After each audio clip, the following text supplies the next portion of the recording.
व्यक्ति ने जब इस पर हस्ताक्षर किए थे, उस वक्त नागरिकता संशोधन कानून के खिलाफ जैसे फेक न्यूज की, झूठी खबरों की एक बाढ़ सी आ गई थी। करीब करीब 150 ऐसे हैंडल तैयार करने पड़े थे।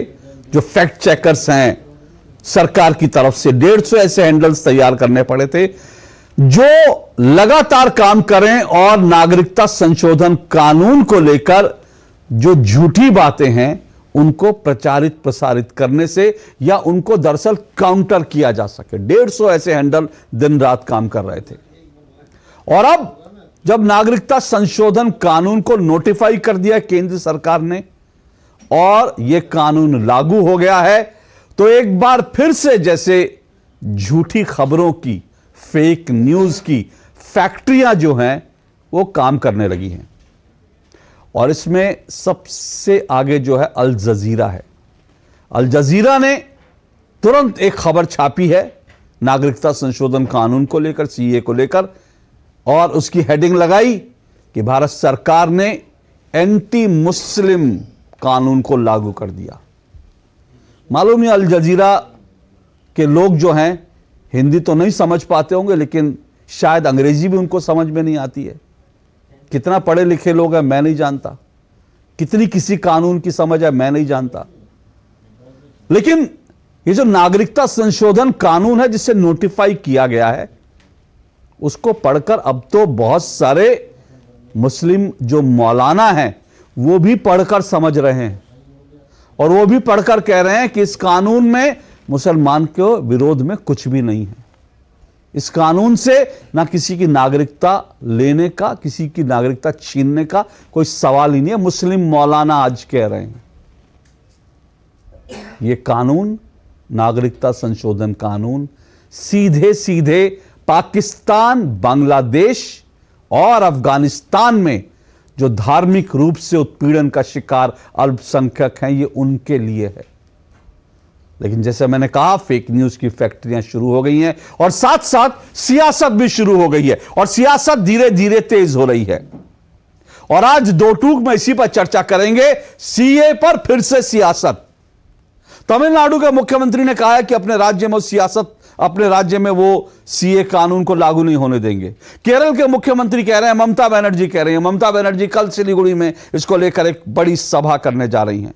कांग्रेस कह रही है कि धार्मिक भेदभाव के आधार पर यह कानून जो है बना हुआ है। आज दो टूक में इसी सियासत पर और इसी झूठ पर, ये जो फेक न्यूज की फैक्ट्रियां शुरू हुई हैं और जो सियासत शुरू हुई है, आज उसी पर बात करेंगे। इस बीच सरकार ने सीए को लेकर जो वेबसाइट है वो लॉन्च कर दी है और सभी लोग इसको लेकर के, जो लोग इसके प्रावधान के तहत भारत की नागरिकता ले सकते हैं, वह अप्लाई कर सकते हैं। उनके लिए वेबसाइट शुरू हो गई है। जल्दी सरकार की ओर से ऐप भी लॉन्च होने वाला है। लेकिन इन सब के बीच सियासत है तेज, क्योंकि चुनाव है सामने। तो जबकि चुनाव एक बार फिर सामने है तो सियासत का तेज होना स्वाभाविक है।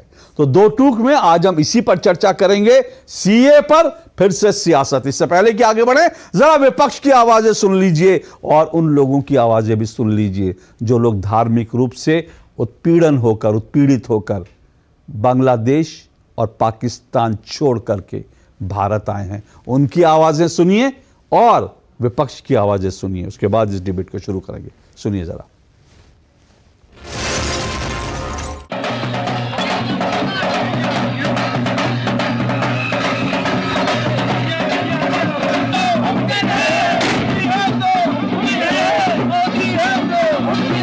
हमने कहा था हम सीएए लाएंगे।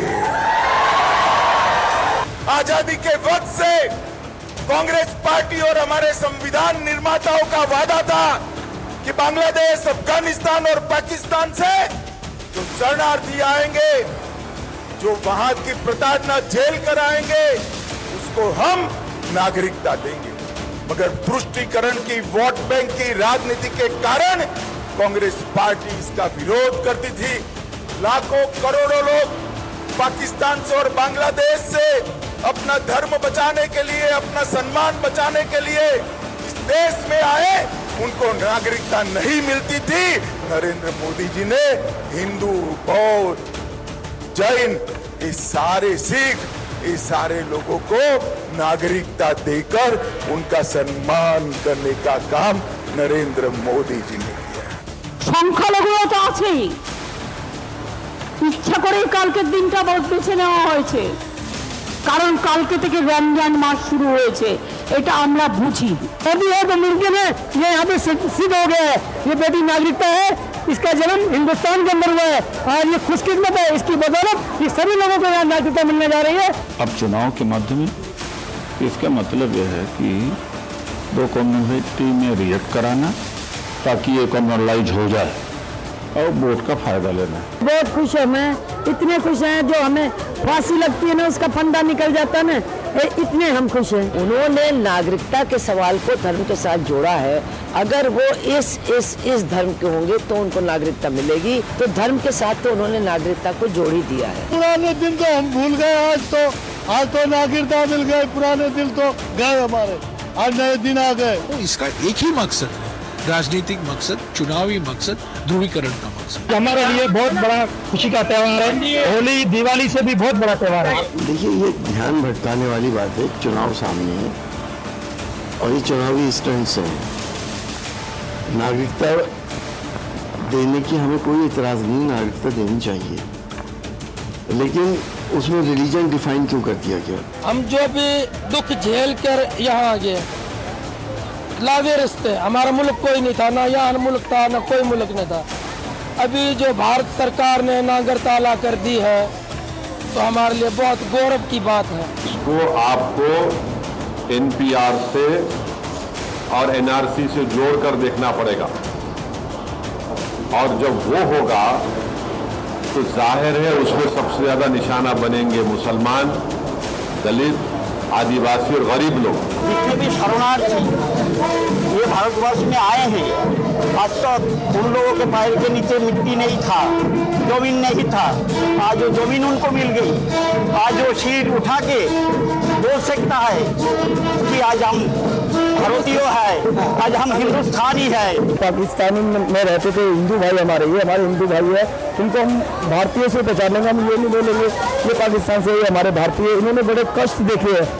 मैं मोदी जी से ये चाहता हूँ कि हमारे जितने भी हिंदू भाई उधर है तो उन्हें हमारे देश में उनको जगह दी जाए, उन्हें बुलाया जाए। इस कानून से भारत में करोड़ों मुसलमानों का से मुतालिक कोई लेना देना नहीं है और न ही इस कानून के जरिए किसी भी मुसलमान शख्स की नागरिकता जाएगी या शहरियत छीनी जाएगी। और मैं ये चाहूँगा कि हिंदुस्तान का हर मुसलमान इस कानून का इस्तकबाल करे।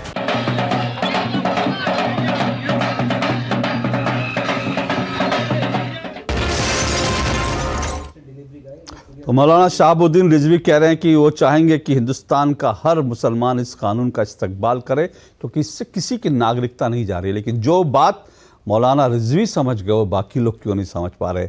चलिए इसी में चर्चा शुरू करते हैं। आज मेरे साथ 4 मेहमान जुड़ेंगे आज की डिबेट में। जो लोग मेरे साथ जुड़ रहे हैं आज परिचय करवा देता हूँ। मेरे साथ इस वक्त जो हैं चारू प्रज्ञा जुड़ चुकी हैं। चारू प्रज्ञा बीजेपी की प्रवक्ता हैं। मेरे साथ कमरू चौधरी जुड़ गए हैं, कांग्रेस के नेता हैं कमरू जी। और मेरे साथ युवराज पोखरना जुड़े हैं, राजनीतिक विश्लेषक हैं। आप तीनों का बहुत बहुत शुक्रिया। बहुत जल्द मेरे साथ तौसीफ खान जुड़ेंगे, टीएमसी के सपोर्टर हैं, राजनीतिक विश्लेषक हैं। और आज दोनों राजनीतिक विश्लेषक मतलब टीएमसी की तरफ से और कांग्रेस की तरफ से जो लोग हैं वो दोनों बंगाल से रहेंगे। ये भी अपने आप में दिलचस्प रहेगा। लेकिन शुरुआत में कमरू चौधरी जी आप ही से करता हूँ। आज बड़े दिनों बाद आपसे दो टूक में मुलाकात हो रही है। पहली बात मैं सुन रहा था ये मौलाना शहाबुद्दीन रिजवी को, जो बात मौलाना शहाबुद्दीन रिजवी को समझ में आई वो राजनीतिक मौलानाओं को समझ में नहीं आ रही है। क्या वजह है? चुनाव की मजबूरी है, वोट जरूरी है? नहीं, कौन क्या डिसीजन लेता है, क्या उसका विचार है इस मामले को लेकर, वो अपना अपना व्यक्तिगत हो सकता है। मोटे तौर पे अगर हम सिटीजनशिप अमेंडमेंट एक्ट को देखें, उसका जरूरत क्या, मेरे को थोड़ा सा टाइम दीजिएगा सर। पहला बात तो ये सोचिए कि जब असम में एनआरसी हुआ था, करीब करीब 20 लाख लोग उसके चपेट में आ गए जो अपना नागरिकता प्रूफ नहीं कर पाए। अब उसमें क्या हुआ कि उसमें से बहुत सारे लोग हिंदू थे, उसमें बहुत सारे लोग मुसलमान भी थे। अब असम में एक अकॉर्ड हुआ था 1985 राजीव गांधी और असम स्टूडेंट्स यूनियन, असम गण संग्राम परिषद के साथ में, जिसमें कहा गया है कि 1971 को कट ऑफ किया जाएगा, जो लोग इससे पहले आए उनको हिंदुस्तानी नागरिक मिल जाएगा। अब इस कानून का तहत 2014 को कट ऑफ कर दिया गया। मैं मान लेता हूं 2014 ही कट ऑफ है। इसका मतलब क्या कहता है, जो लोग हिंदुस्तान में आ चुके हैं 2014 तक, उनको ये कानून का बेनिफिट मिलेगा। ये तो मोटे तौर पे कोई भी समझ ले रहा है यहाँ। अब आइए यहाँ पे कैच। अब उसमें से जो एनआरसी में असम में 20 लाख लोग पकड़े गए, उसमें से लगभग जो सुनने को आया, क्योंकि सरकार ने अभी तक उसका डिवीजन नहीं दिया है, लगभग 15 से 16 लाख हिंदू बंगाली है और 2-2.5 लाख करीब मेरा ख्याल से मुस्लिम बंगाली है उसमें। अब ये कानून से आप क्या कर रहे हो कि आप हिंदुओं को नागरिकता का गारंटी दे रहे हो, उनको बोल रहे हो कि आप नागरिकता ले लो, और जो मुसलमान यहाँ पे किसी कारण से वो कागज नहीं दिखा पा रहे, किसी कारण से, हो सकता है उनका कागज नष्ट हो गया, हो सकता है कि वो सही में घुसपैठिया है, हो सकता है कि ये उनका जो 1951 का जो लेगेसी डाटा था उसके साथ में वो अपना परिवार को मैच नहीं करवा पाया, वो स्टेटलेस बन गए। ना तो वो बांग्लादेश जा पा रहे और ना तो और कहीं जा पा रहे, वो हिंदुस्तान में रहकर डिटेंशन कैंप में रहेंगे। आप अशोक जी ये बताइए, जब हम कहते हैं कि नागरिकता कानून जो है कि ये एक ध्रुवीकरण का फॉर्मूला है और ये भेदभाव डिस्क्रिमिनेटरी है, इसका वजह एक नंबर यही है, पहला नंबर कारण। दूसरा नंबर, अमित शाह जी का गलती यही है कि उन्होंने बार बार ये बोला है कि मैं एनआरसी भी करूंगा, मैं एनपीआर भी करूंगा, मैं सीए भी लागू करूंगा। इससे लोगों का मन में एक दहशत फैल गया। अगर देश का गृह मंत्री इतना गैर जिम्मेदाराना बयान दे सकते हैं पार्लियामेंट का अंदर में, तो लोगों का मन में डाउट्स तो पैदा होंगे। ओके, मैं 1 मिनट आपको रोक रहा हूं, मैं आपको बिल्कुल मौका दूंगा, पूरा मौका दूंगा, और मेरी डिबेट में जो लोग तर्क से बात रखते हैं मैं उनको रोकता नहीं, टोकता नहीं, पूरा मौका देता हूं। आप तर्क से बात करने वालों में से एक है, इसलिए आप जानते हैं मैं आपको समय की कभी कमी नहीं महसूस होने देता। लेकिन हाँ, मैं चालू जी 1 मिनट आ रहा हूँ, जरा थोड़ी सी गुफ्तगू उनसे और कर लूँ कमरू चौधरी जी से। कमरू जी, मतलब आप ये कह रहे हैं कि आपकी जितनी आशंकाएं हैं वो मतलब वो भविष्य को लेकर है कि भविष्य में सीए के बाद एनआरसी आ जाएगा, बाकी सब चीजें हो जाएंगी। आज को लेकर आप असम को लेकर कह रहे हैं कि भाई असम में उन 2.5 लाख, जिसमें आप खुद कह रहे हैं कि उसमें घुसपैठिए भी हो सकते हैं। तो मैं 2-3 चीजें आपसे जानना चाहूंगा। मतलब क्या है आपको, पहला मेरा सबसे बड़ा सवाल, क्या आप इस बात से सहमत है कि ये कानून जो मुस्लिम विरोधी है, जैसा अल जजीरा ने लिखा? पहला सवाल मेरा आपसे। बिल्कुल। अच्छा, आप अल जजीरा की लाइन से सहमत है कि ये अल जजीरा का नहीं है, क्योंकि मैं जमीनी हकीकत का बात कर रहा हूं। ठीक है, तो मैं ये मान लेता हूं आप अल जजीरा को फॉलो नहीं कर रहे, अल जजीरा आपको फॉलो कर रहा है, मैं ये मान लेता हूं। बिल्कुल नहीं। मैं मान लेता हूं, कोई बात ना। आप अगर मायोपिक होकर अशोक जी, अगर एक नैरो प्रिज्म का एंगल से अगर इस चीज को देख रहे हो तो आपका गलत है। आज शरणार्थी कितना है हिंदुस्तान में? आज आपको मालूम है, सरकार ने बताया आपको। अच्छा, घुसपैठिए कितने? ना, मैं घुसपैठिए कितने? अभी आपने खुद कहा कि इन 2-2.5 लाख में बहुत सारे घुसपैठिए भी हैं, आपने खुद अभी कहा। तो मैंने 20 लाख का बात कर रहा हूं मैं। 20 लाख हिंदुस्तान में टोटल शरणार्थी कितना है? अच्छा, हिंदुस्तान में टोटल घुसपैठिए कितने हैं? देखिए, कोई बीजेपी का नेता कोई 2 करोड़ बोल रहा है, कोई 4 करोड़ बोल रहा है। इस आप कितने बोल रहे हैं सर? आप बताइए ना, आप बताइए आप कितने? मेरा हिसाब से असम में जितना पकड़ा है वो 20 लाख थे, और जो है कि टोटल यूनाइटेड नेशंस का रिफ्यूजीज का कमीशन का जो रिपोर्ट है उसमें 64,000 लोग हैं जो शरणार्थी है यहाँ पे। इसके अलावा तो मैं जानता नहीं हूँ कितना घुसपैठी है यहाँ पे। ठीक है। लेकिन सवाल यहाँ पे है कि अफगानिस्तान में हिंदू कितने हैं? लगभग 150 या 200 लोग पड़े हुए वहां पे। पाकिस्तान में 1.25 लाख है। बांग्लादेश में करीब 1.5 करोड़ हिंदू बांग्लादेशी है। पाकिस्तान में कितने हिंदू थे जब 1947 का, वो भी बता दीजिए सर। नहीं, आप इसके बाद में तो हिस्ट्री नहीं जानते। आप इसके बाद में क्या है सर? आपसे मैं पूछ रहा हूं एक आंकड़ा, क्योंकि इस पूरे ये जो सीए कानून है, इसकी जो धुरी है, और जो खुद नेहरू जी ने कहा, जो गांधी जी ने कहा, जो सरदार पटेल ने कहा, भीमराव अंबेडकर ने कहा, उसी बेस पर तो मैं जा रहा हूं, क्योंकि इस कानून की धुरी वही है। इसलिए मैंने आपसे पूछा। आपने अभी बड़ी अच्छी बात की कि पाकिस्तान में इतने मुस्लिम, इतने हिंदू हैं, तो मुझे ये भी बताइए सर कि पाकिस्तान में 1947 में जब भारत पाकिस्तान का बंटवारा हुआ तो कितने हिंदू थे उस वक्त? भाई साहब, उसके बाद में एक नेहरू लियाकत पैक्ट आपने शायद सुना होगा। उसके बाद क्या कहा नेहरू लियाकत पैक्ट ने? कि आप जो है कि हिंदू नेहरू लियाकत पैक्ट लागू नहीं हो पाया और उसी को लेकर तो विवाद था। नेहरू लियाकत पैक्ट कितना लागू हुआ? नहीं, मुझे सर सुनिए ना, नेहरू लियाकत पैक्ट हुआ, उसके बावजूद क्या, मैं सीधा सीधा पूछ रहा हूं, पाकिस्तान जब बना उस वक्त पाकिस्तान में कितने हिंदू थे और आज पाकिस्तान में कितने हिंदू? बड़ा सिंपल सा सवाल है। अब उस पे क्यों जा रहे हो? क्यों नहीं जाएंगे? अरे इस पूरे कानून का एग्जैक्टली ठीक है। अब आप रुकिए, अब मैं डिबेट को आगे बढ़ाता हूं। सर मैं चारू जी आपके पास आ रहा हूं, चारू जी आपके पास आ रहा हूं मैं, रुकिए सर, अब आप रुकिए। कमरू जी सुनिए, कमरू जी मैंने आपको 12, कमरू जी अब मैंने, आप रुकिए कमरू जी, अब आपको रुकिए कमरू जी, अब आप रुकिए, क्योंकि अब आपको मैंने 12-13 मिनट दिया, अब आप रुकिए। और ये जो है, मैं कमरू जी से जो पूरी डिबेट कर रहा था उसका आधार यही था, क्योंकि जो सीए का आधार है, पाकिस्तान में जब भारत और पाकिस्तान का बंटवारा हुआ उस वक्त वहां जितने हिंदू थे वो कहां गए, ये सवाल है। क्योंकि पाकिस्तान के अखबार, यूनाइटेड नेशन की रिपोर्ट ये कहती है कि पाकिस्तान में हर साल 1000 से ज्यादा हिंदू लड़कियों को बलात्कार कर, सिर्फ हिंदू नहीं, हिंदू, सिख, ईसाई लड़कियों को, युवतियों को बलात्कार करा जाता है, उनका धर्म परिवर्तन किया जाता है, उनका जबरन निकाह पढ़वाया जाता है, और वो जो हिंदू होते हैं वो हिंदू नहीं रहते, उसके बाद वो पाकिस्तान के रजिस्टर में वो मुसलमान काउंट होते हैं। तो इस तरह से पाकिस्तान में, बांग्लादेश में और अफगानिस्तान में तो आपने तस्वीरें देखी होगी कि किस तरह से सिख भाइयों को अपने सर पर गुरु ग्रंथ साहब लेके निकलना पड़ा, क्योंकि उनके गुरुद्वारे पर हमले हो रहे थे। और यही सीए का बेस है, यही इसलिए सीए है ताकि उन देशों में जिनको, सर मेरी बात पूरी होने दीजिए, सर मेरी बात पूरी होने दीजिए, नहीं सर मेरी बात पूरी होने दीजिए, मैं समझता हूं सर, नहीं अब आप मुझे नहीं रोकेंगे ना सर, मैंने आपको 12 मिनट बोलने दिया, आप 2 मिनट बोलने से चिंतित हो गए, आप मैंने 2 मिनट बोलने से चिंतित हो गए, मैंने आपको 12 मिनट दिए। यही कह रहा हूं मैं, यही देश, इस देश का दुर्भाग्य। और मैं एक बात और कह रहा हूं, चारू जी मैं आ रहा हूं, ना सर, मैंने आपको 12 मिनट दिए, 12 मिनट दिए। अगर आप 12 मिनट में नहीं समझा पा रहे हैं, 12 मिनट में आप ट्रैप हो गए, तो इसका मतलब है कि आप जिस धरातल पर खड़े हैं वो धरातल जो है कच्चा। आप रुकिए, मैं एक डेटा देकर चारू जी के पास जा रहा हूं, 1 मिनट रुकिएगा आप, मैं एक डेटा दे रहा हूं सिर्फ। कुछ साल पहले, ज्यादा नहीं, ये शायद 1.5 या 2 साल पहले की बात है, भारत सरकार ने यह आइडेंटिफाई किया कि भारत में 7 रोहिंग्या, सिर्फ 7 रोहिंग्या अवैध रूप से रहते हैं। इस बात को गहराई को समझिएगा, 7 रोहिंग्या भारत में अवैध रूप से रह रहे थे, ये उनके पास कोई दस्तावेज नहीं थे।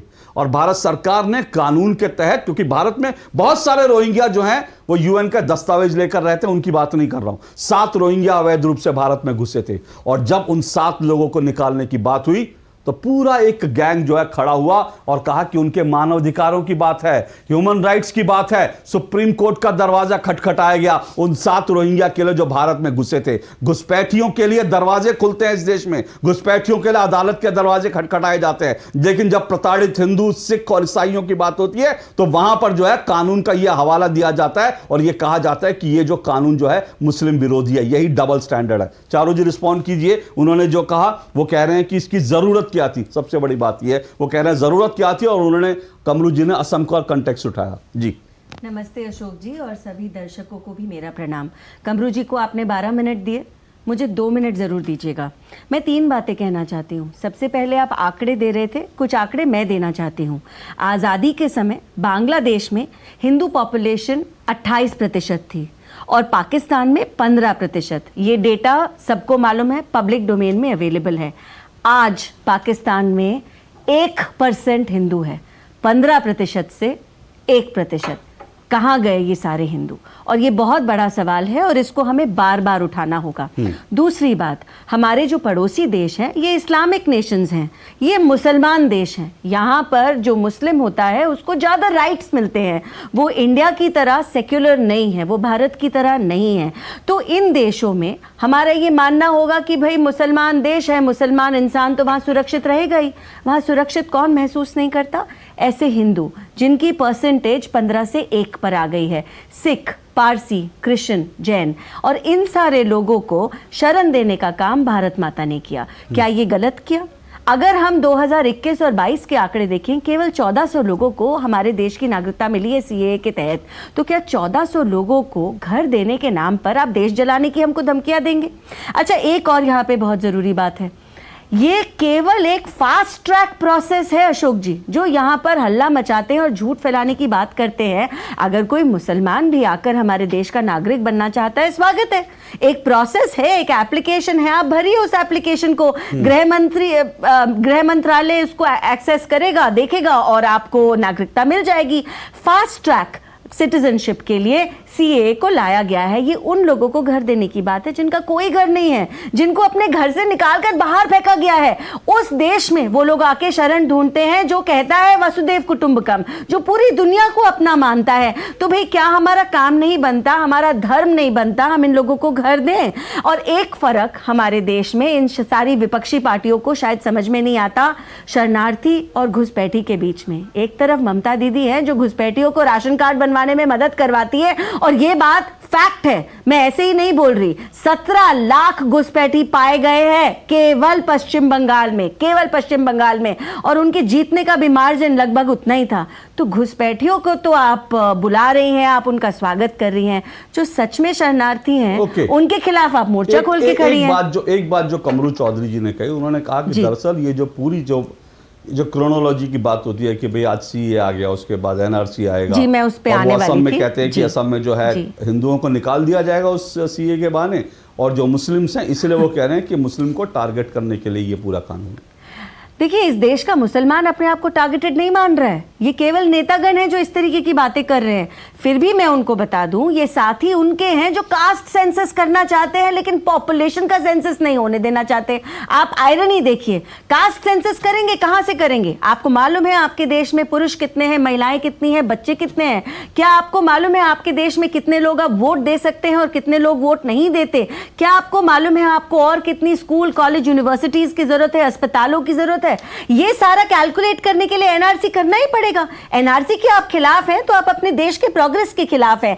एनआरसी और सीए को लिंक करने का काम विपक्ष ने किया है, सरकार ने नहीं किया। एनआरसी होगा, ये रोक नहीं सकते, और सीए अब लागू हो चुका है, ये उसको रोक नहीं पाए हैं। तो फिर एनआरसी में क्या मुसलमानों को टारगेट किया जाएगा? बात तो फिर वही आ जाती है ना कि भाई सीए का एक रास्ता दे दिया कि जो हिंदू हैं उनको बचा दिया जाएगा और जो मुस्लिम हैं उनको टारगेट किया जाएगा। नहीं, और कितने हिंदू हैं अशोक जी? मैंने अभी आपको एक नंबर बताया, एग्जैक्ट आंकड़ा है 1414।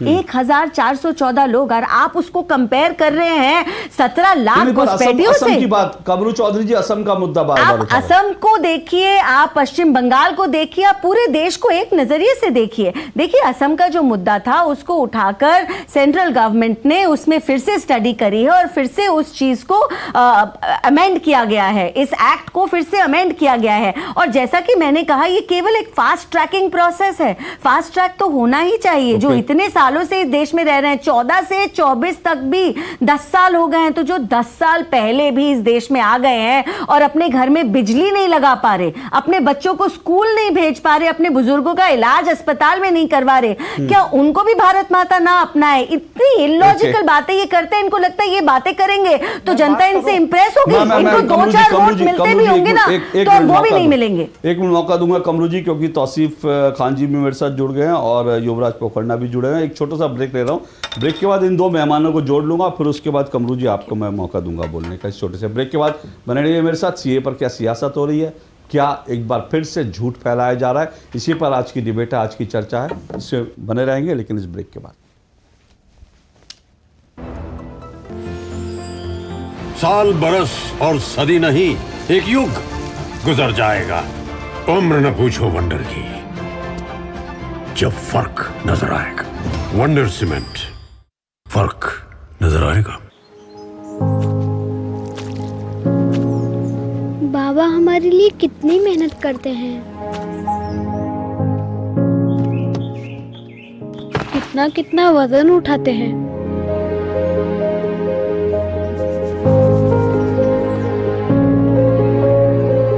कितना पसीना बहाते हैं।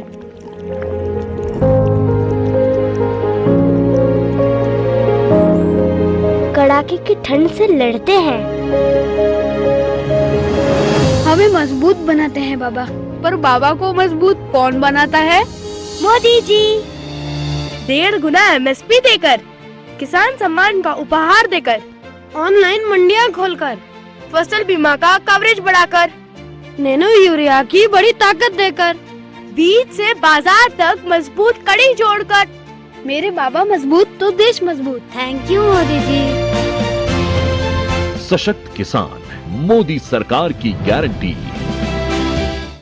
टेक स्टार्टअप सॉलिड था, प्लान था कड़क, करना था समथिंग ग्रेट, पर शुरू से प्रॉब्लम्स ने घेरा यूं कि बिजनेस हुआ अपना लम्बेट। बिजनेस गुरु की जरूरत थी खास, सीधे गए SBI स्टार्टअप ब्रांच पे तो खुल गया success. Startup advisory and support SBI startup branch पे। लाइफ में फाइनेंशियल आजादी के लिए एनपीएस जरूरी है। रिटायरमेंट में फाइनेंशियल आजादी रहे जारी, एनपीएस से आज ही करे तैयारी। एनपीएस जरूरी है। मिठाई तो हमारे जमाने में होती थी। हाँ तो जाइए ना अपने जमाने में। रोमांस तो हमारे जमाने में होता था।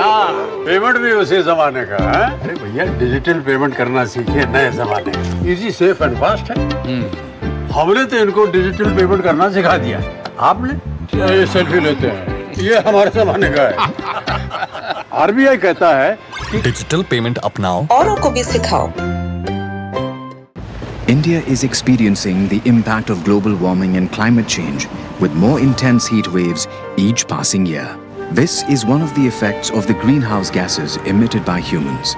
We need to act now to cool the earth and prevent future catastrophe. Increase green cover by planting more local trees. Burning dry leaves, agriculture residue and garbage is hazardous for the environment and our health. Conserving water bodies, groundwater recharge through rainwater harvesting and use of perforated surfaces cools the earth and reduces water problems during summer. Investing in energy efficient appliances, green transportation, clean fuel and alternative energy sources will ensure low greenhouse gas emissions. It's not too late. Be the solution. Stop pollution. Cool Mother Earth. Issued in public interest by NDMA and IIPHG. समय पर अपने advance tax का भुगतान करने से आप देश में कई परिवर्तन ला सकते हैं, जैसे कि आपके टैक्स से बनी ये मेट्रो, जो विशाल जैसे कई लोगों की उनके कार्यस्थल तक समय पर पहुंचने में मदद करती है। गांव शहर में उभरती कंपनियां, जिनसे सविता जैसे अनेक युवा और युवतियों को रोजगार मिलता है। हर जिले में बने आधुनिक स्कूल, जिससे सुनीता जैसे कई बच्चे चांद पर पहुंचने का सपना देखते हैं। देश की प्रगति को गति देना आपके ही हाथों में है, क्योंकि बनेगा तो ही बढ़ेगा इंडिया। अपने एडवांस टैक्स की आखिरी किश्त 15 मार्च 2024 तक जमा करें, जिससे आप भी देश के विकास में भागीदार बनेंगे। अधिक जानकारी के लिए www.incometax.gov.in पर लॉगिन करें। प्रत्येक आयकरदाता एक राष्ट्र निर्माता। हमारी छत टपकती थी तो उनकी आंखें टपकती थी।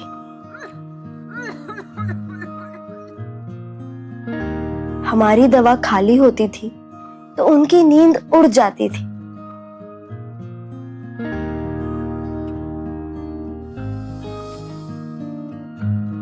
हमारी थाली खाली रह जाती थी तो उनका दिल भर आता था।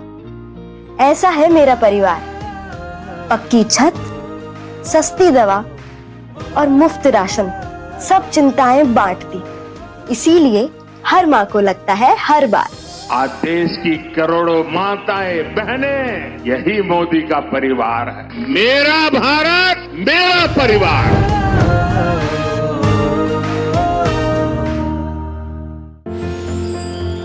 साल बरस और सदी नहीं, एक युग गुजर जाएगा। उम्र न पूछो वंडर की, जब फर्क नजर आएगा। वंडर सीमेंट, फर्क नजर आएगा। दो टूक आप देख रहे हैं और दो टूक में चर्चा कर रहे हैं हम सीए पर फिर से सियासत, क्योंकि सीए नागरिकता संशोधन कानून जो है उसको नोटिफाई कर दिया गया है। कल इसको नोटिफाई किया गया था और आज एक बार फिर से उस पर सियासत तेज हो गई है। लगभग समूचा विपक्ष या विपक्ष शासित जो राज्य हैं वो कह रहे हैं कि अपने प्रदेश में सीए को लागू नहीं होने देंगे। कल ममता बनर्जी सिलीगुड़ी में इसको लेकर एक बड़ी रैली कर रही हैं, लेकिन अमित शाह और केंद्र सरकार साफ तौर पे कह चुकी है किसी का किसी की नागरिकता लेने का कानून नहीं है और इसे नोटिफाई कर दिया है। सरकार आगे बढ़ने के लिए प्रतिबद्ध है, बाकायदा वेबसाइट लॉन्च कर दी गई है और जल्द ही इसको लेकर सरकार ऐप भी लॉन्च करने जा रही है। और पाकिस्तान और बांग्लादेश से आए जो शरणार्थी हैं, जो धार्मिक रूप से उत्पीड़न का शिकार होकर यहाँ आए, उनमें खुशी की लहर है, क्योंकि उनको लग रहा है कि अब कम से कम उनकी ज़िंदगी जो है वो पटरी पर एक बार फिर से लौट सकेगी। इन सब पर हम चर्चा कर रहे हैं। 4 मेहमान मेरे साथ जुड़े हुए हैं। चारूर पगिया बीजेपी से, कमरू चौधरी कांग्रेस के नेता हैं, तौसीफ खान है मेरे साथ, टीएमसी के सपोर्टर हैं और राजनीतिक विश्लेषक हैं, पेशे से वकील भी हैं, और युवराज पोखरना राजनीतिक विश्लेषक हैं। तौसीफ खान, ये पूरा जो कानून है, ये तो मैंने भी इसमें पढ़ा, इसमें किसी की नागरिकता लेने की तो कोई बात ही नहीं है। और दूसरी बात यह है कि नागरिकता अधिनियम की जो धारा 6 है, आप कानून के जानकार हैं इसलिए आप तो अच्छी तरह से जानते होंगे, वो तो किसी को भी कह सकती है। कोई अगर धार्मिक रूप से उत्पीड़न का शिकार कोई मुस्लिम भी है तो वो धारा 6 के तहत भारत में अप्लाई कर सकता है, वो भारत का नागरिक बन सकता है। सिर्फ जो उत्पीड़न का शिकार है उनके लिए एक व्यवस्था बनाई गई है, इसमें क्यों आपत्ति है? देखिए, एक तो जो प्रिंसिपल अपोजिशन जो चैलेंज किया गया है, जो सुप्रीम कोर्ट में अभी भी पेंडिंग है, कि ये अनकॉन्स्टिट्यूशनल है। और अनकॉन्स्टिट्यूशनल ऐसे है कि आर्टिकल 14 राइट टू इक्वालिटी जो अप्लाई सिर्फ सिटीजन पे नहीं बल्कि एवरी रेजिडेंट ऑफ इंडिया पे होता है। अब सीएए में आपने जब आपने पढ़ा, आपने जरूर देखा होगा कि इलीगल इमिग्रेंट्स की बात की गई है। सीए में नेशनल पॉपुलेशन रजिस्टर की बात की है, जिसमें डाउटफुल कैटेगरी की बात की गई है। जब ये प्रोसेस आगे बढ़ता है, सीए में भले ही आपने ये कह रहे हैं कि भाई हम तो सिर्फ नागरिकता दे रहे हैं, अगर आप नागरिकता दे रहे हैं, सीए में जो अमेंडमेंट आया उससे पहले क्या प्रोसेस था कि नेचुरलाइजेशन के थ्रू आपको सिटीजनशिप मिल सकता है, 11 साल का टाइम होता है। अब ये फास्ट ट्रैक उसको करता है, शायद 5 साल का प्रोविजन है कि 5 साल में आपको फास्ट ट्रैक करके सिटीजनशिप दे देगा। उसके लिए ये इसने कैटेगरी बनाया है कि ये 3 मुल्कों से और ये इन 5 मजहब के लोग होने चाहिए। अब उसमें जो एक्सक्लूजन है वो हमारा जो प्रिंसिपल अपोजिशन जो अभी भी कोर्ट में पेंडिंग है मैटर, कि ये रीजनेबल डेफिनेशन नहीं है। क्यों 3 पड़ोसी मुल्क? एक एग्जाम्पल में, क्योंकि ये लंबी बहस है, मैं सिर्फ एक एग्जाम्पल आपको बताता हूँ कि अगर अफगानिस्तान से कोई पारसी प्रताड़ित होकर के इंडिया में आता है तो उसे 5 साल वेट करना होगा सिटीजनशिप के लिए। लेकिन वही पारसी जो कि ओरिजिनली प्रताड़ित होकर ईरान से आए हैं, ये हमारा इतिहास है, तो ईरान में आज के डेट में भी बहुत सारे पारसी रहते हैं जो कि प्रोसिक्यूशन की कैटेगरी में आते हैं। अगर वो भारत में आते हैं तो उन्हें 11 साल वेट करना होगा। ये एक फास्ट ट्रैक। तो ये जो डिफरेंशिएशन क्रिएट किया जा रहा है कि सिर्फ केवल 3 पड़ोसी मुल्क को दिया जा रहा है, बाकी लोगों को, बाकी मुल्क को हटाया जा रहा है। एक अपोजिशन ये भी आपने सुना है भाई कि मुस्लिम को क्यों हटाया गया, एक्सक्लूड किया गया, क्योंकि अफगानिस्तान में हजारा और पाकिस्तान में अहमदिया, इनके ऊपर में भी परसिक्यूशन होता है। और जहां पर मानवता की बात होती है कि हम ह्यूमैनिटेरियन ग्राउंड्स पे हम नागरिकता देना चाहते हैं, तो ह्यूमैनिटेरियन में मजहब कब से आने लगा? वो तो अक्रॉस द बोर्ड चलना चाहिए, किसी भी धर्म के हो। आपको ये एक्सक्लूजन क्रिएट करना, मजहब का नाम था नहीं, ये डाला गया। तौसीफ जी, एक बात, भारत का बंटवारा किस आधार पर हुआ था?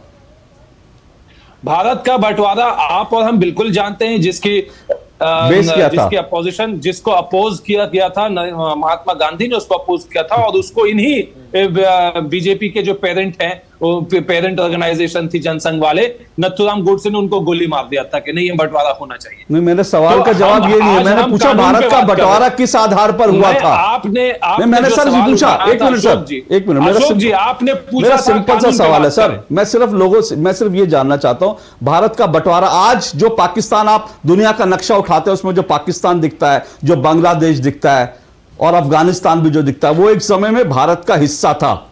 आज वो पूरी की पूरी जमीन हिंदुस्तान का हिस्सा नहीं है। मैं सिर्फ ये पूछ रहा हूं, एक मिनट चारू जी, मैं सिर्फ ये जानना चाह रहा हूं, वो बंटवारा किस आधार पर हुआ था? मानवीयता के आधार पर हुआ था या मजहब के आधार पर हुआ था? अब आपने शायद, आपको अगर नॉलेज नहीं है इसलिए आप पूछ रहे हैं, तो मैं अपनी नॉलेज बढ़ाने के लिए आपसे पूछ रहा हूं। अगर आप इससे कोई पॉलिटिकल स्कोर, सर मेरी नॉलेज बढ़ाइए, सर मेरी नॉलेज बढ़ाइए। हाँ, मैं नॉलेज बढ़ा रहा हूं। हिंदुस्तान मैं नॉलेज बढ़ाता हूं, अलग नहीं हुआ था। मैं पाकिस्तान और बांग्लादेश की बात कर रहा हूं सर, हिंदुस्तान अलग नहीं हुआ था। सुनिए सर, न्यूयॉर्क टाइम्स मत बनिए, न्यूयॉर्क टाइम्स ने छापा था, सुनिए, मेरी बात सुनिए, न्यूयॉर्क टाइम्स मत बनिए, न्यूयॉर्क टाइम्स ने छापा था कि 1947 में विभाजन के बाद भारत बन गया। अरे भारत नहीं बना था विभाजन के बाद, विभाजन के बाद पाकिस्तान बना था, बांग्लादेश बना था, भारत तो पहले था। तो सर वो मत बनिए। मैंने ये नहीं पूछा भारत का बंटवारा किस आधार पर हुआ था, मैं ये पूछ रहा हूं जो भारत की जमीन आज पाकिस्तान कहलाती है, जो भारत की जमीन आज बांग्लादेश कहलाती है, क्या वो मानवीयता के आधार पर बटी थी? क्या मानवीयता के आधार पर भारत पे चाकू चला था या मजहब के आधार पर चला था? बड़ा सिंपल सवाल है और मैं बिल्कुल कह रहा हूं, अपना ज्ञान बढ़ाने के लिए पूछ रहा हूं। बताइए सर। अशोक जी, आप एक आर्गुमेंट ये कह रहे हैं कि मैं आर्गुमेंट नहीं दे रहा सर, मैं ज्ञान बढ़ाने के लिए सवाल पूछ रहा हूं। राष्ट्रीय कर देना चाहिए और जैसा बीजेपी के नेता ने कहा कि 400 सीट लाएंगे हम कॉन्स्टिट्यूशन। सर मैं तो सवाल पूछ रहा हूं सर, मैं अपना ज्ञान बढ़ाने के लिए। चलिए उनका ही कहना है। हाँ चलो चारू जी एक मिनट, मैं चाहूंगा युवराज 10 मिनट की बात छूट जाएगी और हम दूसरे टॉपिक पे चलेंगे। बोलिए क्योंकि मेरे सवाल का जवाब मुझे चाहिए, मैं युवराज आपसे लूंगा क्योंकि मैं आज अपना ज्ञान बढ़ाना चाहता हूं कि भारत का बंटवारा किस आधार पर हुआ था, क्या मानवीयता के आधार पर हुआ था क्या? अशोक जी, मैं आपके दर्शकों को बताना चाह रहा हूं कि इलेक्शन कमीशन ऑफ इंडिया ने हजारों लोगों को वोटर कार्ड देके ऑलरेडी रखा हुआ है। सर वो लोग बंगाल में, इंडिया में। तौसीफ जी मेरा छोटा सा सवाल था। तौसीफ जी आप इतने ज्ञानी आदमी हैं, तौसीफ जी आप इतने ज्ञानी आदमी हैं, एक मिनट सुनिए एक मिनट। वकील है, मैंने आपकी बात सुनी, मैं भी वकील हूं। आप आर्टिकल मेरा तो सवाल का जवाब ही नहीं आया। चारू जी रिस्पॉन्ड कीजिए, फिर मैं युवराज के पास जाऊंगा प्लीज। एक मिनट तौसीफ जी, आप आपने आर्टिकल मेरी बात कंप्लीट करनी सर, मेरा सवाल का जवाब तो कोई दे दे। मेरे सवाल का जवाब तो कोई दे दे। चलिए मैं आ रहा हूँ। तौसीफ जी रुकिए, तौसीफ जी रुकिए, मेरे सवाल का जवाब मुझे लेना है। एक मिनट तौसीफ जी, एक मिनट रुकिए। तौसीफ जी एक मिनट रुकिए, कर लो 30 सेकंड में। अच्छा चलिए 30 सेकंड में, 30 सेकंड दिए चारू, 30 सेकंड दिए। इलेक्शन इंडिया में, बंगाल में और दूसरे जगह में हजार लोग ऐसे रह रहे हैं जो बांग्लादेश से या पाकिस्तान से या अफगानिस्तान से आए हैं। उनको इलेक्शन कमीशन ऑफ इंडिया ने वोटर कार्ड दे दिया है। वोटर कार्ड को यूज करके उन्होंने चुनाव में अपने वोट भी दिए, जिससे मोदी सरकार की भी बनी है। ओके 30 सेकंड पूरे। आज उन्हें अप्लाई करने के लिए अपने आप को फॉरेनर डिक्लेयर करना पड़ेगा। चलिए चारू जी रिस्पॉन्ड कीजिए, फिर मैं युवराज। ओके सर, आपने 30 सेकंड मांगे थे, मैंने आपको पूरा समय दिया। तौसीफ जी मैंने तौसीफ जी मैंने आपके 30 सेकंड मांगे थे। अब रुक जाइए, आवाज नीचे कर दीजिए प्लीज। इस तरह से डिरेल मत करिए मेरी डिबेट को। कोई भी एक सवाल पूछा, किसी ने जवाब नहीं दिया। चारू जी रिस्पॉन्ड कीजिए, फिर युवराज मेरे सवाल का जवाब देंगे। युवराज ने अभी बोला नहीं है, मुझे 30 सेकंड ही चाहिए। तौसीफ जी वेरी कन्वीनियंटली केवल आर्टिकल 14 की बात करते हैं, कहते हैं राइट टू इक्वालिटी है इस देश में। बिल्कुल है राइट टू इक्वालिटी, लेकिन इसी कॉन्स्टिट्यूशन में आर्टिकल 16(4) भी है जहां पर राइट टू पॉजिटिव डिस्क्रिमिनेशन है कि नहीं, जहां से रिजर्वेशन का हक मिलता है। पॉजिटिव डिस्क्रिमिनेशन की तो हम बात कर रहे हैं, हम ये कह रहे हैं कि जिसका कोई नहीं उसके हम है। अरे जिसके नाम पर पूरा देश है, आप उनका यहाँ पर रोना गा रहे हैं। और पॉजिटिव डिस्क्रिमिनेशन और नेगेटिव डिस्क्रिमिनेशन आपको पता होगा, कर्नाटक की सरकार जब मंदिरों से पैसा इकट्ठा करती है और उस पैसे का इस्तेमाल कहीं और करती है, तब तो आप कुछ बोलते नहीं है। ओके युवराज माफी चाहता हूं इतने समय। युवराज मेरा सवाल सिंपल सा था, मेरा सवाल बड़ा सिंपल सा था। मैं जब दुनिया का नक्शा देखता हूं तो भारत की भूमि, जिसको हम पुण्य भूमि कहते हैं, उसके तीन बड़े हिस्से, एक अफगानिस्तान जो है वो दिखता है जो भारत का हिस्सा आज नहीं है, वो मुस्लिम देश है। एक मुझे बांग्लादेश दिखता है जो भारत का हिस्सा था, आज वो मुस्लिम देश है। जो पाकिस्तान भारत का हिस्सा था वो मुझे मुस्लिम देश दिखता है। और मैं सीधा सा सवाल यह कि भारत का बंटवारा क्या मानवीयता के आधार पर हुआ था कि जो मर्जी आए भारत की जमीन ले जाए, और उसके बाद क्या है कि मैं अहमदिया हूं, मैं सुन्नी हूं, मैं जो शिया मार रहा है तो मुझे यहां पर जो है मुझे जमीन दे दो। क्या इस आधार पर हुआ था भारत का बंटवारा? अशोक जी, मैंने आपके स्टूडियो में सारे राजनीतिक नेताओं की बात सुनी। मैं यहाँ पे विश्लेषक नहीं, एक भारतीय होने के नाते मेरे विचार रखूंगा। सर्वप्रथम भारत की नहीं, मुझे दुख ये बात का है कि तौसीफ भाई इस बात को जान नहीं रहे हैं कि 1905 में बंगाल का ही विभाजन इन्होंने सेपरेट इलेक्ट्रेट पे किया था। तो जो विभाजन का जो बीज था वो बंगाल की भूमि से निकला, और ये तो तौसीफ भाई को हमारे साथ होना चाहिए इस डिबेट में। मुझे लगता नहीं इसमें कोई पक्ष या विपक्ष होना चाहिए। दूसरी बात, भारत भूमि का जो बंटवारा हुआ, विभाजन हुआ, वो शर्तिया, मतलब ये ओपन बात है कि वो मजहब के आधार पे हुआ, जिन्ना जी की महत्वाकांक्षा से हुआ। और उन्होंने इस्लामिक रिपब्लिक ऑफ पाकिस्तान बनाया। भारत तो हिंदू रिपब्लिक ऑफ इंडिया नहीं बना, तो मजहब के आधार पे, इस्लाम के आधार पे एक देश बना।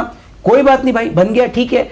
लेकिन जब विभाजन हुआ तो बहुत सारे गरीब गुरबा लोग थे जो समझ नहीं रख पा रहे थे, जिनके पास संसाधन नहीं थे कि वो ट्रैवल कर पाए, यहाँ वहां कर पाए, तो पाकिस्तान में रह गए, कुछ बांग्लादेश में रह गए और कुछ अफगानिस्तान में रह गए उस समय पे।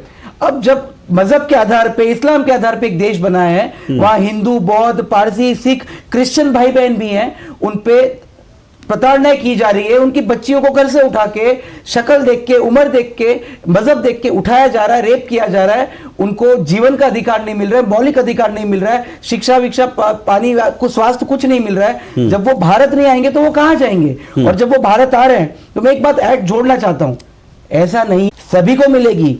जो 5 प्रोसेस है कि by birth, bye decent, bye registration, naturalisation, जो तहसीफ भाई कह रहे थे, बाय इनकॉर्पोरेशन ऑफ टेरिटरी, सारे के सारे क्लॉज एज इट इज हैं। लेकिन चूंकि जो हिंदू होने के नाते, सिख, पारसी, बौद्ध होने के नाते जिन पे प्रताड़ना की जा रही है, उनके लिए फास्ट ट्रैक प्रोसेस किया गया है। और एक आखिर में एक बात रखना चाहूंगा कि यदि हमारे सिस्टम में फास्ट ट्रैक कोर्ट आ गई तो इसका मतलब ये नहीं कि रेगुलर कोर्ट बंद हो गई है। ये लोग क्यों भ्रांतियां फैला रहे हैं, क्या कर रहे हैं, ये जाने। और आखिरी 30 सेकेंड, ये कमरू भाई जो बात कर रहे थे नेहरू लियाकत पैक्ट की, तो साहब 8 अप्रैल 1950 को नेहरू लियाकत पैक्ट आया था।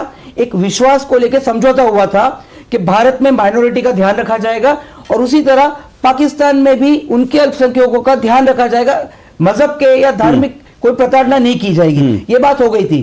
तो क्यों ऐसा है कि 1951 में जब 23% हिंदू थे पाकिस्तान में, आज 1.5% रह गए, तो उन्होंने जब नेहरू लियाकत पैक्ट का ख्याल नहीं रखा तो हम क्यों रखें? और यदि हमारे जो प्रताड़ित भाई बहन है वो यहाँ नहीं आएंगे तो वो कहाँ जाएंगे? ओके कमरू जी, नेहरू जी की बात का मान रख रहे हैं। मैं कमरू जी, हाँ मैं आ रहा हूँ, कमरू जी आपके पास आ रहा हूँ। मैं एक बात कह रहा हूँ, देखिए है दुर्भाग्य की बात क्या है, जो लोग कहते हैं ना कि सब धर्मों के लिए बराबर की बात होनी चाहिए, ये वही लोग हैं जो भारत में यूसीसी का विरोध करते हैं। मतलब बड़ी इंटरेस्टिंग बात है, जो लोग कहते हैं कि रिलीजियस आधार पे जो है वो यूसीसी समान नागरिक संहिता का विरोध करते हैं।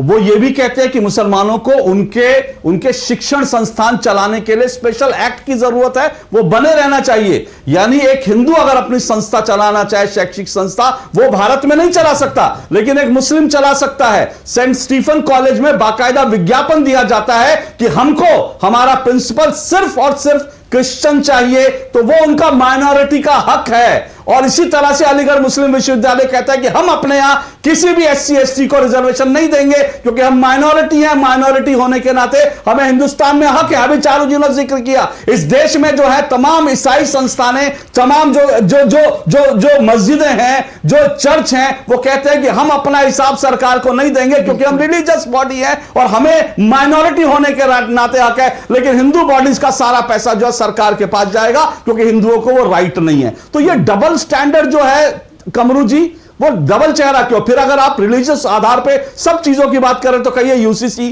कहिए कि अलीगढ़ मुस्लिम विश्वविद्यालय का खत्म किया जाए माइनॉरिटी स्टेटस, कहिए सेंट स्टीफन कॉलेज का माइनॉरिटी स्टेटस खत्म किया जाए, कहिए कि सभी को पैसा सरकार की उसमें देना पड़ेगा, चाहे वो मस्जिद हो, चाहे ईसाई चर्च गिरजाघर हो, चाहे मंदिर हो। ये डबल स्टैंडर्ड क्यों सर? देखिए, बड़ा अफसोस का बात है अशोक जी, आपका मन में दुख लग रहा है। नेशनल टेलीविजन में बोल रहा हूं कि आपका मन में बहुत वेदना है, लेकिन आप अगर होलिस्टिक व्यू इंडिया का लीजिएगा। सर मैंने होलिस्टिक व्यू लेकर बात करी। हाँ, एक गुजरात में देखिए एक कानून है डिस्टर्ब्ड एरिया एक्ट, जिसका तहत कोई मुसलमान अगर हिंदू इलाका में जाकर घर खरीदता है तो उसको डीएम से परमिशन लेना पड़ता है। दुर्भाग्य है इस बात का। लेकिन मुद्दे के बाद पे जब आते हैं, पहला चीज हमको आज का डिबेट में ये समझ में नहीं आया। तमिलनाडु बोलना चाहिए ना। एक सेकंड प्लीज, मेरे को खत्म करने दीजिए। आप बोलिए, कोई नहीं बोल रहा, कोई नहीं बोल रहा। हूँ, आप स्टूडियो में कोई नहीं बोल रहा सर, कोई नहीं बोल रहा। हाँ, तो मैं ये कह रहा था कि देखिए, ये नागरिकता कानून जो है ये बांग्लादेश में 1.5 करोड़ हिंदुओं के लिए है, पाकिस्तान में जो बचा कुचा हिंदू है उनके लिए है, या 2014 से पहले जो हिंदुस्तान में आ चुके हैं उनके लिए है। ये बात आपका डिबेट से क्लियर नहीं हो पा रहा है। एक्ट से क्लियर हुआ है, आपने एक्ट नहीं पढ़ा लगता है। पढ़ लीजिए, एक्ट पढ़ लीजिए। आप बता दीजिए कि आने वाले लोगों के लिए है कि जो ऑलरेडी घुस चुके हैं। अच्छा ठीक है, ये तो मतलब किस लेवल पर बात कर रहे हैं अशोक जी, अब मेरे को क्लैरिफाई करने दीजिए। मैं बता रहा हूँ क्योंकि आपके देश के आपके भाजपा के मुख्यमंत्री ने बताया कि भाई इस कानून का तहत एक भी नया आदमी को हिंदुस्तान में अलाउ नहीं करेंगे। नाम सुन लीजिए, हिमंत बिश्व शर्मा, आपका हिंदुत्व का पोस्टर बॉय असम में। सर आप कानून पढ़ेंगे, कानून कागज तो पढ़ेंगे ना सर। मुझे लगता है कि आप ना बहुत कागज तो पढ़ेंगे ना, बयान तो सर, बयान तो बड़े सारी चीजें, बड़े सारे बयान होते हैं। बयान का बात नहीं है। नहीं, अरे आप कागज पढ़ेंगे कि नहीं पढ़ेंगे? सुनिए, कागज में तो ये विश्वास ही नहीं रखते ना, कागज नहीं सर कागज पढ़ेंगे ना, अब SBI पे चलेंगे सर आप। सुनिए, पहला बात सुनिए, यहाँ पे जो अब आप चीज- प्रश्न नहीं, आप पूछिए, मुझे जवाब बताइए सर, नहीं कानून दीजिए। कोई कानून, एक मिनट सर, मैं कहता हूं कि मैं जो है मैं किसी को कत्ल कर दूंगा तो मुझे कानून के हिसाब से चलना पड़ेगा ना। मैं कत्ल कर सकता हूं लेकिन कानून तो कानून है ना, मुझे फांसी भी देगा।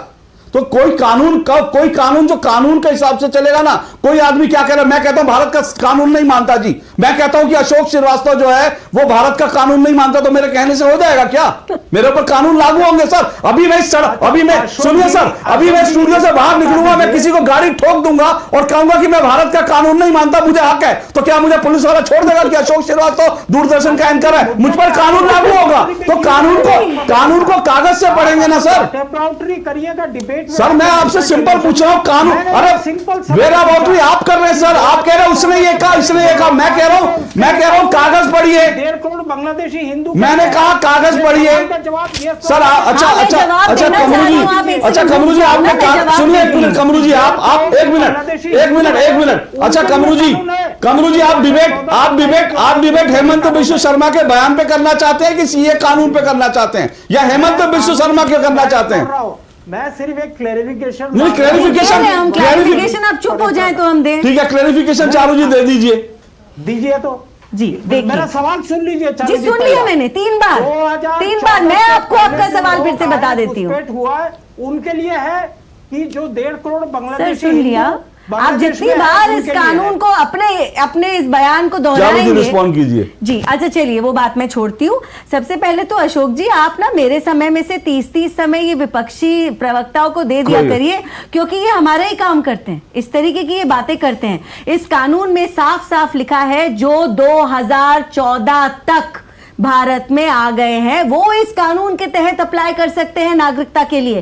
भाई उसके अलावा तो लोग फिर भी करते आते थे और फिर भी करते जाएंगे और उनको रोका नहीं जाएगा। अगर बांग्लादेश से कोई मुसलमान आना चाहे, या फिर श्रीलंका से कोई आना चाहे, या कोई अमेरिका से आना चाहे, कहीं से भी आना चाहे, उनको नागरिकता पाने का जो एक प्रोसेस है वो तो कहीं पर भी नहीं जा रहा। सीएए केवल चलिए नेक्स्ट सवाल, केवल तब एप्लीकेबल है जब आप इसमें 2014 तक आ चुके हैं। चलिए अगला सवाल पूछिए। ये बात तो तय हो गया 2014 से पहले जो लोग आ चुके हैं हो गया ना, क्लियर हो गया ना, क्योंकि सीएए के तहत वो ही आएंगे और यही हिमंता दादा ने कहा है। अब अदनान सामी इंडिया में आकर उसको भी सिटीजनशिप मिल जाता है। कौन सा कानून? अरे तो बार-बार यही तो बोल रहे हैं, का प्रोसेस है, नागरिकता रोकने का नागरिकता। सर एक मिनट सबकी आवाज बंद कीजिए, सबकी आवाज बंद कर दीजिए, क्योंकि एक मिनट सबकी आवाज, एक minute Charu ji please, Charu ji please रुकिए चारू जी रुकिए, मुझे एक ब्रेक लेना, लेकिन ब्रेक पे जाने से पहले बहुत बढ़िया कमरू चौधरी जी ने अदनान सामी का एक मिनट बहुत बढ़िया किया आपने। आप एक मिनट चारू जी, एक मिनट, आपने बहुत अच्छा किया। मैं ब्रेक पे जा रहा हूं, लेकिन उससे पहले आपने क्योंकि अदनान सामी का जिक्र किया तो मैं बता दूं, जो सिटीजनशिप जो एक्ट है उसके अधिनियम 6 के तहत कोई भी व्यक्ति, चाहे वो पारसी हो, ईरान का रहने वाला, चाहे पाकिस्तान का रहने वाला, मुस्लिम हो या कोई भी ईसाई हो, कोई किसी भी धर्म को मानने वाला हो, वो भारतीय कानून की अधिनियम 6 के तहत भारत की नागरिकता ले सकता है। तो फिर आपको किसी के लिए चिंतित होने की जरूरत नहीं है। यह कहना, और सीए कानून सिर्फ और सिर्फ उनके लिए जो धार्मिक रूप से लगातार उत्पीड़न का शिकार हो रहे हैं, जो 25% से आज जिनकी आबादी 1% आ गई, उनकी हम बात कर रहे हैं। आता हूं इस ब्रेक के बाद इस डिबेट को आगे बढ़ाएंगे। साल, बरस और सदी नहीं, एक युग गुजर जाएगा। उम्र न पूछो वंडर की, जब फर्क नजर आएगा। वंडर सीमेंट, फर्क नजर आएगा। भारत के पहाड़ी इलाकों में जिस प्रकार तापमान बढ़ रहा है, गर्मी की बीमारी से बचने के लिए सावधानियां आवश्यक है। टीवी, रेडियो, अखबार और मोबाइल फोन पर गर्मी की चेतावनी का ध्यान रखें। अधिक पानी और प्राकृतिक तरल पिए। शराब, चाय, कॉफी और सॉफ्ट ड्रिंक्स टालें। काम ठंडे समय पर करें और दिन के सबसे गर्म समय 12 से 3 आराम करें। पशुओं को छाया वाली जगह में रखें और पर्याप्त पानी दें। केवल ताजा बना खाना खाएं, ताजे फल और सब्जियां अधिक खाएं। गर्मी की बीमारी के लक्षण पहचानें, कमजोरी, चक्कर, जी मिचलाना, अत्याधिक पसीना, ऐंठन, भ्रम, तेज सांसें, बेहोशी। तबीयत खराब होने पर प्राथमिक चिकित्सा लें और 108 या अन्य एम्बुलेंस सेवा बुलाएं या अस्पताल जाएं। सतर्क रहें, सुरक्षित रहें। NDMA एवं IIPHG द्वारा जनहित में जारी। मौसम को अपने पैशन के बीच जो नहीं आने देते, मैं उनका फैन हूं। मेरी तरह SBI भी आपका फैन है, इसलिए SBI आपके लिए थोड़ी एक्स्ट्रा मेहनत करता है। तो excellent customer service, assistance to MSMEs और टेक्नोलॉजी ड्रिवन बैंकिंग सॉल्यूशंस। घर छोड़ दूं, SBI बदल रहा है क्योंकि हम एक बदलते देश के फैन हैं। SBI, देश का फैन।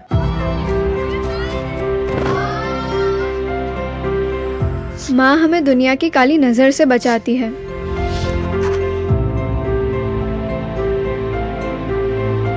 माँ हमारे सपने सजाती है। माँ हमें पढ़ाती है, बढ़ाती है। माँ हमें पैरों पर खड़ा करती है। माँ हमारे लिए कितना स्ट्रगल करती है। माँ हम सबको मजबूत बनाती है, लेकिन माँ को मजबूत कौन बनाता है? मोदी जी। किसी को नल देकर, किसी को गैस, किसी को टॉयलेट देकर, किसी को बिजली, किसी को लोन देकर, तो किसी को डिजिटल बनाकर। मेरी माँ मजबूत तो भारत माँ मजबूत, ये मोदी सरकार की गारंटी है। Thank you Modi ji.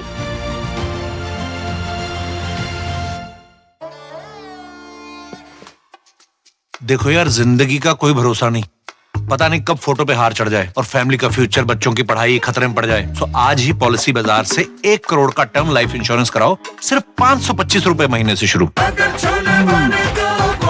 गोल्डी छोले मसाले, जहाँ जाए रिश्ते बनाए, जहाँ जाए रिश्ते बनाए, गोल्डी मसाले। लाइफ में फाइनेंशियल आजादी के लिए NPS जरूरी है। रिटायरमेंट में फाइनेंशियल आजादी रहे जारी, NPS से आज ही करे तैयारी। NPS जरूरी है। लेट हो गया आज तो। अरे बेटा नाश्ता तो करते जाओ। मम्मा फिर से वही बोरिंग नाश्ता। अच्छा मम्मा, तुम्हारा ही घास फूस वाला नाश्ता मुझे नहीं करना है। वैसे भी ऑफिस के बाहर क्या मस्त पकौड़े वाला है, अब से मेरा नाश्ता वही होगा।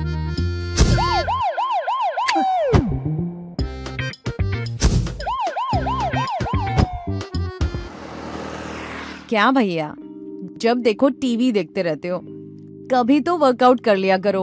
अरे ये वर्कआउट करके समय खराब क्यों करना है? टीवी पर नई वेब सीरीज आई है, आजा बैठकर देखते हैं। आप ही देखो। कब तक इस सायरन को अनसुना करते रहेंगे? भागदौड़ भरी जिंदगी, बिगड़ती हुई जीवन शैली और अनुचित खान पान देता है कैंसर से लेकर हृदय रोग, डायबिटीज, ब्लड प्रेशर, अनिद्रा जैसी कई गैर संक्रामक बीमारियों को निमंत्रण। आज ही शराब और धूम्रपान से नाता तोड़िए। एक लंबी और स्वस्थ जिंदगी के लिए शारीरिक गतिविधियों को अपनाइए, मौसमी फल और सब्जी खाइए। सेहत से खिलवाड़ की नहीं कोई माफी, बाकी समझदार को है इशारा काफी। मोदी सरकार की गारंटी, महिलाओं के लिए धुआं मुक्त रसोई। प्रधानमंत्री उज्ज्वला योजना के तहत 10 करोड़ गैस कनेक्शन। हमारा संकल्प विकसित भारत। गर्मियों में जब तापमान 40 डिग्री पार करने लगे, ऐसे में ठंडे घर सिर्फ आराम ही नहीं, जीवित रहने के लिए भी अनिवार्य हो गए हैं। हम सभी कम लागत वाले शीतलन के आसान तरीके अपना सकते हैं, जैसे सोलर रिफ्लेक्टिव सफेद पेंट, ठंडी छत तकनीक, वायु रोशनी संचार और क्रॉस वेंटिलेशन, थर्मोकॉल इंसुलेशन, होलो ईंटें, छत पे घास की गठरी रखना या बेल लगाना। अगर आप नई इमारत बना रहे हैं तो सादी दीवारों की जगह कैविटी दीवार तकनीक का उपयोग करें। जाली वाली और छिरोकेदार दीवारें धूप को रोकती है और वायु प्रवाह बढ़ाती है। रंग रोगन के लिए चूना या मिट्टी जैसी प्राकृतिक चीजों का इस्तेमाल करें। कांच का उपयोग कम करें। घर के आसपास स्थानीय पेड़, लता वाली हरी दीवारें तथा इंडोर पौधे गर्मी को मात देते हैं। अमल करने से पहले विशेषज्ञ की सलाह लें। जीवन में ठंडक लाएं, घर को स्वर्ग बनाएं। NDMA एवं IIPHG द्वारा जनहित में जारी। साल, बरस और सदी नहीं, एक युग गुजर जाएगा। उम्र न पूछो वंडर की, जब फर्क नजर आएगा। वंडर सीमेंट, फर्क नजर आएगा। तो चलिए सीए पर बहस कर रहे हैं, जल्दी से इस डिबेट को आगे बढ़ाते हैं। तौसीफ जी, मुख्य रूप से मैं एक बार फिर कह रहा हूं कि इसका जो बेस है, क्या ये चुनाव के समय आया आपत्ति इस बात को लेकर? और फिर आपने कोर्ट की बात की थी, ये मामला सही बात है कि कोर्ट में इसको चैलेंज किया गया है, लेकिन सुप्रीम कोर्ट ने इसको रोका नहीं। अगर कोर्ट में जब मामला है तो ठीक है, देर सवेर अगर कोर्ट को लगेगा स्ट्राइक डाउन हो जाएगा तो ठीक है, खत्म हो जाएगी बात, लेकिन कम से कम कोर्ट के आने तक इंतजार करना चाहिए। जो है 370 को लेकर भी यही हुआ था, उस वक्त भी लोगों ने कहा कि ये असंवैधानिक है, ऐसे कैसे कर सकते हैं। कोर्ट ने स्ट्राइक डाउन कर दिया, आज 370 जो है वो खत्म हो चुका है, तो फिर उसी तरह से हमें इंतजार करना चाहिए। नहीं, देखिए अशोक जी, आप भी एक बड़े पत्रकार है काफी दिनों से, आपसे भी मैं एक सवाल पूछूंगा तो आपका भी जवाब वही होगा जी कि हमारे जो प्रधानमंत्री हैं उन्होंने एक भी प्रेस कॉन्फ्रेंस नहीं किया। और मुझे याद है, मैंने देखा है कि जब मनमोहन सिंह जी अपनी लास्ट प्रेस कॉन्फ्रेंस कर रहे थे, आप उसमें थे, सवाल पूछ रहे थे, लेकिन आप बिल्कुल अच्छे से जानते हैं कि उसके बाद आपको ये मौका नहीं मिला कि आप सवाल पूछे प्रेस कॉन्फ्रेंस में। अच्छा, मैं इसका जवाब दे दूं सर, एक मिनट। चारू जी प्लीज सवाल मेरे से, नहीं चारू जी सवाल मेरे से, जवाब मैं दूंगा, एक मिनट सर। मैं तौसीफ जी जवाब सुन लीजिए। मैंने मनमोहन सिंह जी से एक सवाल पूछा था, मुझे प्रधानमंत्री नरेंद्र मोदी से 1 घंटे तक सवाल पूछने का मौका मिला। ये फर्क है, एक सवाल और 1 घंटे का सवाल। और मैं मनमोहन सिंह जी, सुनिए, मैं मनमोहन सिंह जी के साथ विमान में जाता था, उस समय ब्लैक लेवल की बोतल मिलती थी पत्रकारों को हर तरह की सुख सुविधा। अब प्रधानमंत्री के विमान में ब्लैक लेवल की बोतल नहीं मिलती, दारू नहीं मिलती, अब वहां पर कोई चिकन और मटन जो है उस तरह की अय्याशी नहीं होती। ये फर्क आ गया सर, ये फर्क आ गया। अब बोलिए अशोक जी, सवाल मैंने आपसे पूछा था, मैंने जवाब दिया सर। प्रेस कॉन्फ्रेंस, मैंने कहा क्या, मुझे एक सवाल, अरे प्रेस कॉन्फ्रेंस में एक सवाल पूछने का मौका मिला था। आज तो मैं 1 घंटे का इंटरव्यू करता हूं, अभी फिर करूंगा थोड़े दिन बाद, आपको उसकी क्लिपिंग भेजूंगा। जो कंट्रोल्ड होता है, जिसमें आपको ये आपको लगता है सर, ये आपको लगता है। और इस देश के पत्रकार ने यह कहा था कि ममता दी, बहुत बड़े पत्रकार ने कहा था कि ममता दीदी से अगर मैं बंगाल हिंसा पे सवाल पूछता तो मुझे रसगुल्ला खाने को नहीं मिलता। सर, अपने को प्रधानमंत्री से इंटरव्यू करने पे कोई रसगुल्ला नहीं मिलता, राहुल जी का कोई रसगुल्ला नहीं मिलता पत्रकारों के साथ। मुझे उन पत्रकार का नाम बोलने की जरूरत नहीं। आप जानते हैं उनकी पत्नी को आपने रसगुल्ला, मुश्किल सवाल ना पूछने पर रसगुल्ला भी खिलाया, उनकी पत्नी को राज्यसभा का सांसद भी बना दिया, क्योंकि उन्होंने ममता दीदी से बंगाल की हिंसा पे सवाल नहीं पूछा, संदेश खाली पे सवाल नहीं पूछा। तो अपने को ना किसी ने रसगुल्ला खिलाया, ना किसी ने पार्लियामेंट में भेजा। सवाल आपसे पूछ रहा हूं, सवाल मनमोहन सिंह से भी पूछे थे, सवाल प्रधानमंत्री नरेंद्र मोदी से भी पूछूंगा। अब आप बोलिए सर। चलिए, कम से कम आपने माना कि सवाल पे कंट्रोल किया जा सकता है। अभी जनता सवाल पे कंट्रोल दीदी क्या होता है सर, हमारे यहाँ नहीं होता। तो मोदी कर सकते हैं कि नहीं। अब दूसरी बात यह है कि तौसीफ जी, पहले आप अपनी वकालत की बात करिए, आर्टिकल 16(4) के बारे में बात करिए। पहले आर्टिकल 16(4) समझाइए ना, मुझे भी समझाइए। ठीक है चारू जी, मैं पहले अपनी बात रख लूं। बात यह है, पर लेकिन आप जब आर्टिकल 14 कोट करते हैं तो 16(4) क्यों नहीं समझाते? मोदी सरकार के खिलाफ मुसलसल ये आवाज उठाया गया है कि वो जो है 16(4) का फायदा आप उठाते हैं तौसीफ जी, उनके पास में पैसा आता है और पैसा लेकर के कॉर्पोरेट को फायदा देते हैं। अदानी का एग्जांपल दिया जाता है और इलेक्टोरल बॉन्ड को वो सीक्रेटली रखना चाहते हैं। पैसे लिए जाते हैं और मस्जिदों को जमीन अलॉट करी जाती है, पता है ना? मेरी बात चारू जी 1 मिनट, 30 सेकंड में अपनी बात। ठीक है, आप 30 सेकंड जगह दो, क्योंकि मेरा समय पूरा हो गया। 30 सेकंड आप बोलिए, 30 सेकंड में आपको दे रहा हूं, कोई नहीं टोकेगा, प्लीज। देखिए, इलेक्टोरल बॉन्ड पे सरकार, मोदी सरकार चाहती थी कि पोल ना खुलेगे, कहां से पैसे आए, लेकिन उसको सुप्रीम कोर्ट ने उनकी उम्मीदों पे पानी फेर दिया। भाई, चीफ इलेक्शन कमिश्नर को अपॉइंटमेंट को लेकर के सवाल उठ रहे कि सुप्रीम कोर्ट के जजमेंट के तहत अपॉइंटमेंट होना चाहिए, वो बेचारे रिजाइन करके चले गए हैं। इस पे सवाल उठ रहा है, तो सवालों में तौसीफ जी मेरा वादा है, सुनिए तौसीफ जी, मेरा वादा है कि कल परसों में, सुनिए तौसीफ जी, मेरा वादा है, क्योंकि हम लोग तो ओपन डिबेट करते हैं, जो आप तमाम सवाल उठा रहे हैं, कल परसों में फिर मैं आपको जोड़ूंगा। आप ये सारे सवाल, क्योंकि आज समय सीमा समाप्त हो रही है, सीए पर बात हो रही थी, लेकिन कल परसों में जरूर आपको जोड़ूंगा और आप ये सारे सवाल उठाइएगा, पूरा समय दूंगा। और ये भी पूछिएगा कि कहां सवाल पूछने की इजाजत, उसका भी मैं खुलकर जवाब दूंगा। लेकिन जल्दी से चारू जी 30 सेकंड। जी देखिए तौसीफ जी, जब राइट टू इक्वालिटी की बात करते हैं, ये उस पॉजिटिव डिस्क्रिमिनेशन की बात नहीं करते जिसके तहत इन्होंने खुद ने फायदा उठाया होगा। ये इस बात को याद रखना चाहिए, और यही पॉजिटिव डिस्क्रिमिनेशन है जो हमारे कॉन्स्टिट्यूशन में लिखा है, जिसके तहत हम सीए को लाए हैं। जिसका कोई नहीं उसके लिए भारत है। मेरे पास समय बिल्कुल नहीं है। मैं एक ही बात सर, बिल्कुल मैं ओवरशूट कर रहा हूं। मैं युवराज सिर्फ एक चीज जानना चाहता हूं जो अभी तौसीफ जी ने कहा, कुल मिलाकर निकल के निचोड़ यही आ रहा है कि मोदी का विरोध करना है, इसलिए सीए का विरोध करना है। देखिए इन लोगों की बात का कोई सरफाव में देखता नहीं। जो कमरू भाई अदनान सामी को टारगेट कर रहे थे, तो क्या पाकिस्तान से एक मुसलमान भारत की नागरिकता लेता है? ठीक है सर जी, और कांग्रेस को उससे आपत्ति है? क्या कांग्रेस एंटी मुस्लिम बन चुकी है आज की तारीख में? ओके, चलिए समय इतना ही है, लेकिन ये डिबेट जारी रहेगी क्योंकि अभी बहुत कुछ इस मसले पर अभी राजनीति होगी, चुनाव भी आ रहे हैं और मेरे मेहमान फिर जुड़ेंगे, अपनी अपनी बात रखेंगे और हम खुलकर बात रखने की इजाजत देते हैं, खुलकर सवाल भी पूछते हैं। लेकिन आज के लिए इतना ही, इजाजत दीजिए, नमस्कार।